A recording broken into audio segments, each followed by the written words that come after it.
তোমরা তোমাদের বাপের মহব্বত, তোমার সন্তানের মহব্বত, ভাইয়ের মহব্বত, বিবির মহব্বত, ও আশিরাতুকুম বন্ধু বান্ধবের মহব্বত, ও আমওয়ালুন ইকতারাফতুমুহা সঞ্চিত মালের মহব্বত, ও তিজারাতুন তাকসাউনা কাসাদাহা ব্যবসা বাণিজ্য চাকরি বাকরির মহব্বত, ও মাসাকিন তারদাউনাহা এবং যে ঘরটি তুমি বানিয়েছো অট্টালিকা, এই অট্টালিকার মহব্বত।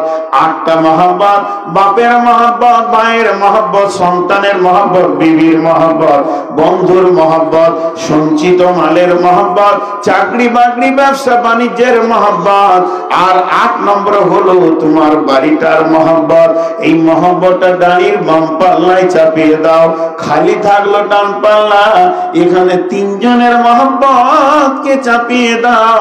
আহাম্মা ইলাইকুম মিনাল্লাহ, ওখানে আল্লাহর মহব্বত, ওয়া রাসূলিহি এবং রাসূলের মহব্বত, ওয়া জিহাদিন ফি সাবিলিহি আল্লাহর রাস্তায় জিহাদ করার মহব্বত। এই 3টেকে ওখানে চাপিয়ে দাও।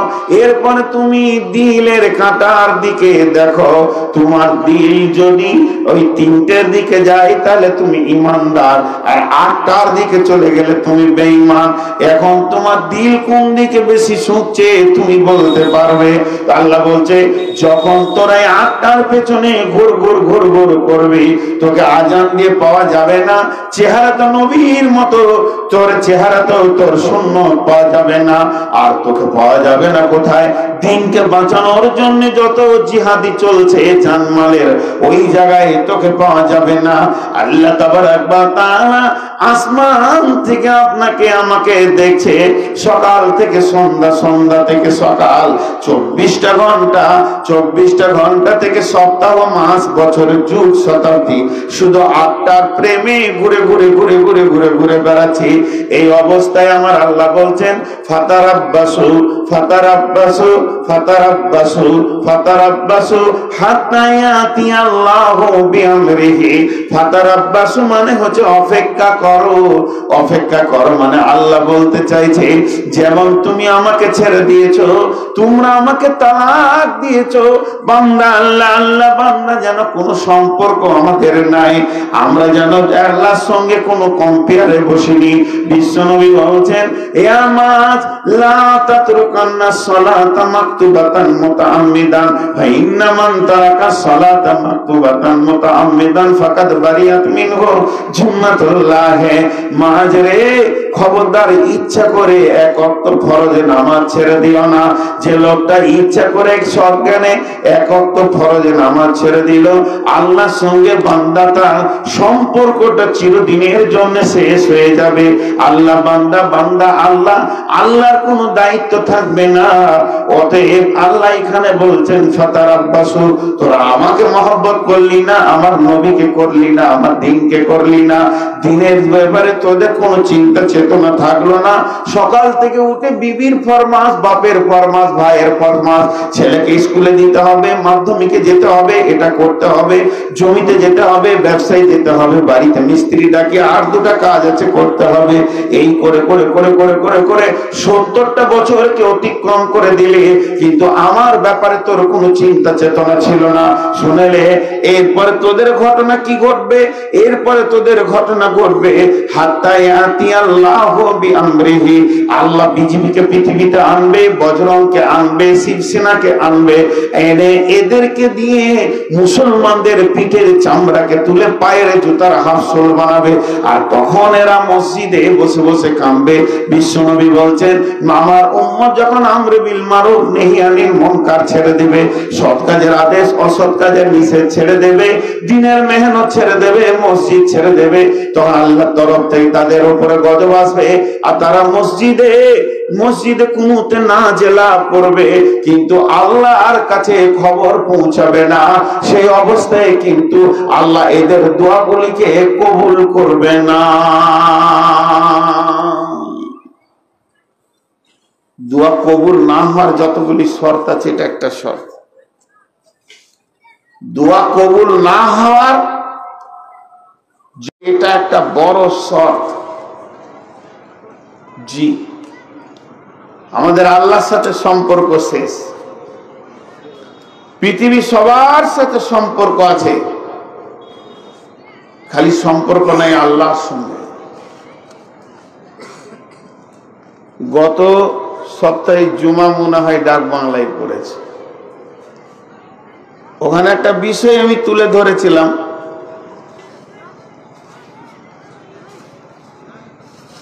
আল্লাহ তাবারাক ওয়া তাআলা বলছেন, ওয়ালিল্লাহি আলান নাসি হিজ্জুল বাইতি মান ইসতাতাআ ইলাইহি সাবিলা। আমি মানুষকে আমার ঘরে দাওয়াত দিয়েছি, তাদেরকে আমি আসতে বলেছি আমার বাড়িতে, যদি ক্ষমতা থাকে। ইস্তাতাআত বলতে টাকা নয়, পায়ে হেঁটে হলো, পায়ে হেঁটে হলো। কিন্তু আমাদের আল্লাহর প্রতি মহব্বত কতটা দেখেন নেই। এখন যদি আপনার বাড়িতে শালার বিয়ের কার্ড আসে, চলে যাব। শালির বিয়ের কার্ড আসে, চলে যাব। বিআই কার্ড পাঠিয়েছে তার ছেলের বিয়ে, চলে যাব। বন্ধু কার্ড পাঠিয়েছে, চলে যাব। পৃথিবীর যত দাওয়াত আছে ওই দাওয়াতটাকে রক্ষা করার জন্য আমরা চিন্তা চেতনায় উদ্দীপনায় 1 নম্বরে আছি। না, সেদিন আমার কোথাও যাওয়া যাবে না, আমার বন্ধুর বিয়ে, আমি যদি না থাকি তাহলে সে মাইন্ড করে বসবে। কিন্তু আমার আল্লাহ কত বছর আগে বলেছে, আয় আমার ঘরে আয় আয়। কিন্তু এ দাওয়াত রক্ষা করার আমাদের ক্ষমতা নাই। টাকা দেন আল্লাহ, খাওয়ান আল্লাহ, এগুলো মুখে বলি, কিন্তু প্র্যাকটিক্যাল ময়দানে গিয়ে দেখছি এ ক্ষমতা আমাদের নেই। ওই দাওয়াতে আমরা কেউ দিয়েছি না, উপেক্ষা। আল্লাহ বলছে, শোন, আজকে এই পৃথিবীতে মুসলমানদের উপরে ভারতবর্ষের মন্ত্রীরা নারাজ। শুধু ভারতবর্ষ কেন, ইসরায়েল তো চাইছে এদিকে চিবিয়ে খেয়ে নি।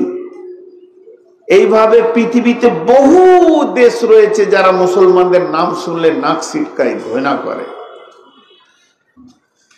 ভারতবর্ষের কোন মন্ত্রীকে বলছে না যে মুসলমানরা বাহ বাহ ভালো, মারো আর কাটো। কিন্তু এত অঙ্ক করার আপনার আমার দরকার নেই, কে ভালোবাসলো আর কে না বাসলো। টোটাল যোগটা দেখেন, আল্লাহ আমাদের উপরে নারাজ, এটা শেষ কথা। যার রাজি থাকার কথা, এখানে যতগুলি লোক বসে আছি, আমি সহ বসে আছেন বলিনি, বসে আছি, একজনও বুকে হাত দিয়ে বলতে পারবো না যে আমার ওপরে আমার আল্লাহ 100-তে 100 রাজি আছে। মার কি সাদে পড়ছে, মার কি সাদে পড়ছে। আল্লাহ তাবারক ওয়া তাআলা বলছেন, শুনেলে ফাতারাব্বাসু হাত্তা ইয়াতিয়াল্লাহু বিআমরিহি। কতদিন অপেক্ষা করো, যতদিন পর্যন্ত আমার হুকুম না পৌঁছেছে। ওয়াল্লাহু লা ইয়াহদিল কওমাল ফাসিকিন। আল্লাহ কোনদিন ফাসিক কওমকে হেদায়েতের রাস্তা দেন না।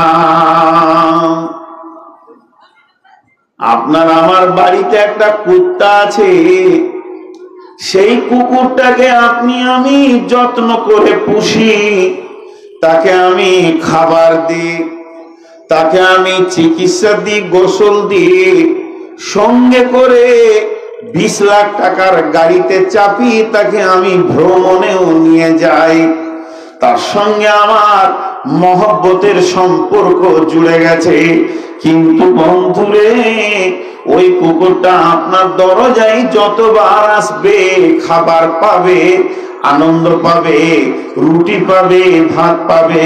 আর ওই কুকুরটাই যদি আবার পাশের বাড়ির দরজায় চলে যায়, যার যে ওর মালিক নয়, রুটির পরিবর্তে সে লাঠি পাবে, লাত পাবে, জুতা পাবে। মুসলমান, যেদিন আমরা কালেমা পড়ে নিয়েছি আমাদের মাবুদের নাম হলো আল্লাহ, আমরা মসজিদ চিনবো, আল্লাহকে চিনবো, এবং আল্লাহ তাবারাক ওয়া তাআলা আমাদেরকে নিরাপত্তা দিয়েছেন। ফালিয়াবুদু রব্ব হাযাল বাইত, এই আয়াতটা নাজিল হয়েছে কাবাকে কেন্দ্র করে। হাযাল বাইত বলতে কাবা।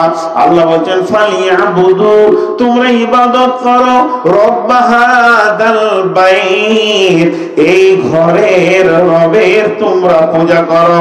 এখন যদি আমি সাহেবনগরের মসজিদের দিকে আঙুল তুলি, এই ঘরটা কার? আপনারা বলবেন ঘরের মালিকের নাম আল্লাহ।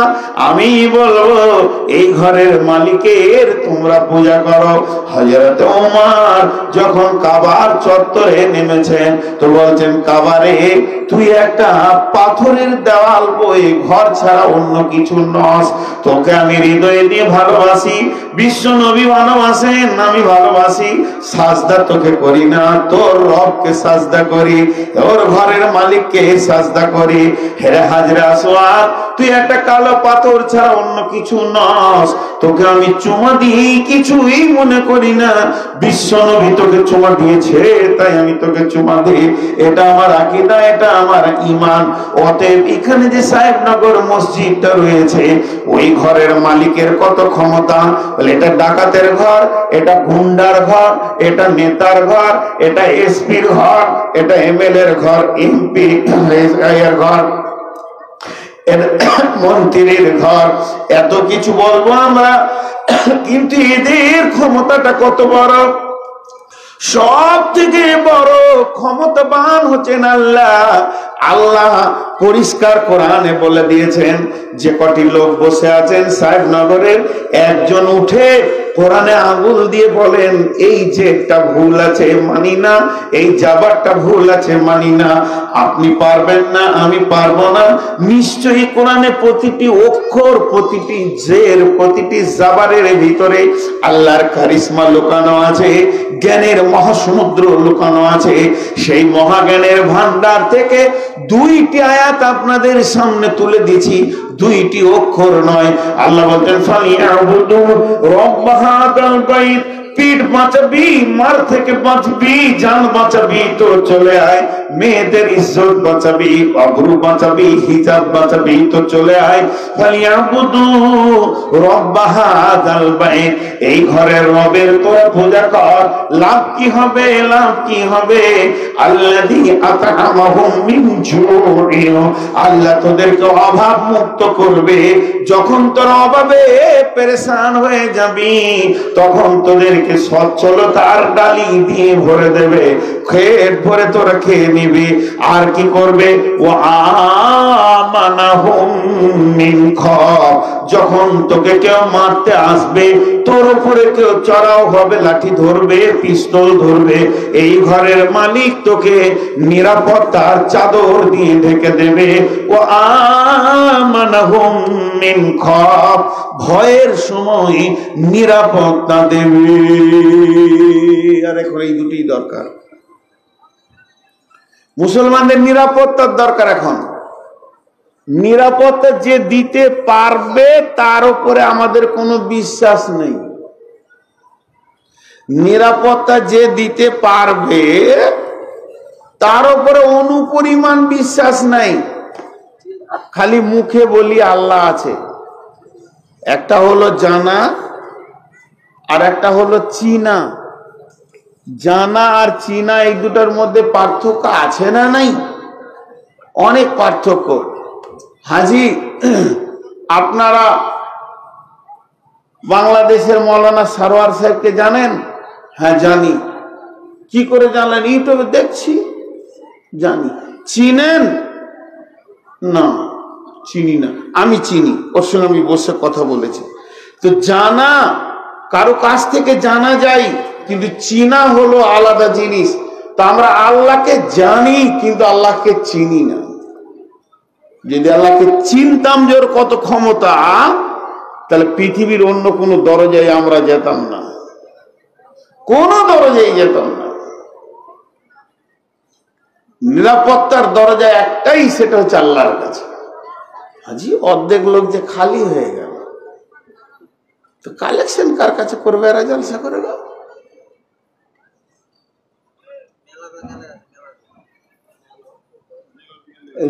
জালসা থেকে মেলায় জমজমাটি। তোমার ইউটিউব নিয়ে মেলা চলে যাও, যাও ওইদিকে ছবি লাওগা, এখানে নিতে হবে না, ওইগুলোই দাওগা, লোক দেখবে। তো জানা আর চিনার মধ্যে পার্থক্য আছে। নূর মোহাম্মদ একটা বক্তা সবাই জানে, কিন্তু সবাই চেনে না। যে চিনবে সে সেরকম আমার সঙ্গে ব্যবহার করবে। তো আল্লাহ তাবারাক ওয়া তাআলা বলছেন, তিনটে জিনিসকে ভালো করে চিনো। একটা, আল্লাহর মহব্বত করো। আহাব্বা ইলাইকুম মিনাল্লাহ, আল্লাহর মহব্বত যখন দিলে আসবে, আল্লাহকে যখন চিনবে, তখন তুমি বাঁচবে। আল্লাহ নিজে বলছেন, বিসমিল্লাহির রহমানির রহিম, ওয়া'দাল্লাহুল্লাযীনা আমানু মিনকুম ওয়া আমিলুস সালিহাতি লা ইস্তাখলিফান্নাহুম ফিল আরদি কামা ইস্তাখলাফাল্লাযীনা মিন ক্বাবলিকুম। আরেকবার বলছি, ওয়া'দাল্লাহুল্লাযীনা আমানু মিনকুম ওয়া আমিলুস সালিহাতি লা ইস্তাখলিফান্নাহুম ফিল আরদি কামা ইস্তাখলাফাল্লাযীনা মিন ক্বাবলিকুম। বন্ধুরে, খুব ভালো করে শুনেন, আমার আল্লাহ বলছেন, আমি তোদের সঙ্গে ওয়াদা করছি।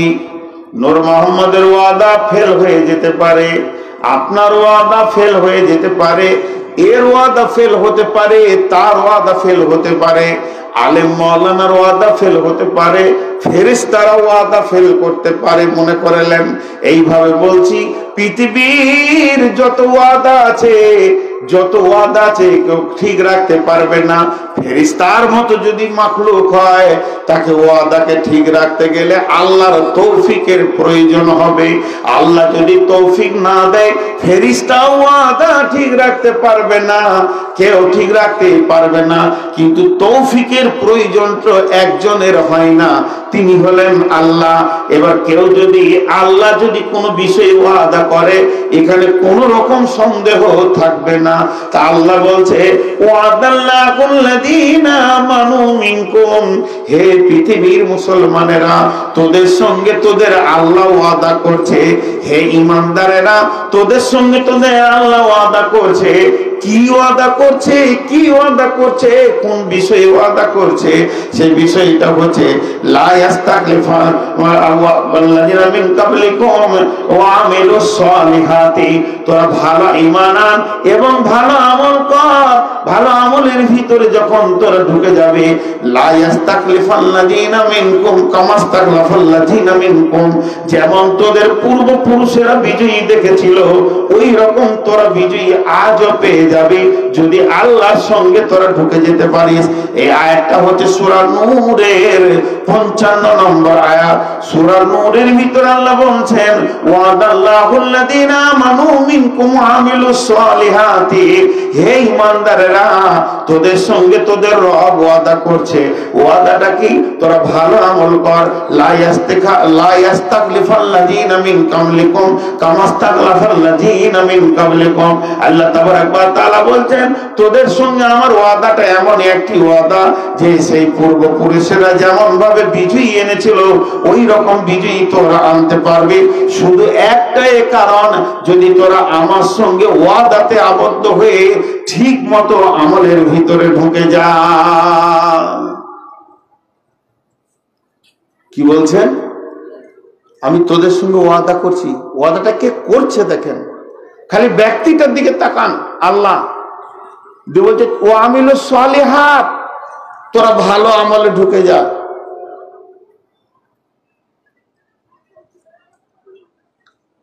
ভালো আমলে ঢুকে গেলে কি হবে?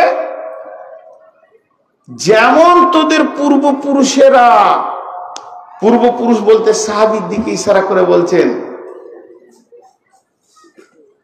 তারা যেমন বিজয়ী দেখেছিল, ওই বিজয়ী আমি আল্লাহ তোদেরকে দেখাবো। কিরকম বিজয়ী এনেছিল দেখেন। দু একটা জিনিস খেয়াল করেন, তাদের বিজয়ীটা কেমন ছিল। বেশি নেই, দুই একটা। যখন আল্লাহ রসুলের কাছে গোয়েন্দা মারফতে খবর এলো বাদশাহ হেরাক্লিস রোম সম্রাট মদিনার উপর আক্রমণ করবে, তো বিশ্বনবীর কাছে খবর আসলো। বিশ্বনবী সাহাবা রাদিয়াল্লাহু মাজমাইনদেরকে নিয়ে রেডি হয়ে গেলেন। রোম সেই যুগের ছিল দাদা, বিশ্ব দাদাগিরি করতেন। সেই রোম সম্রাটকে পরাজিত করে সাহাবীরা বিজয়ী পতাকা তুললেন।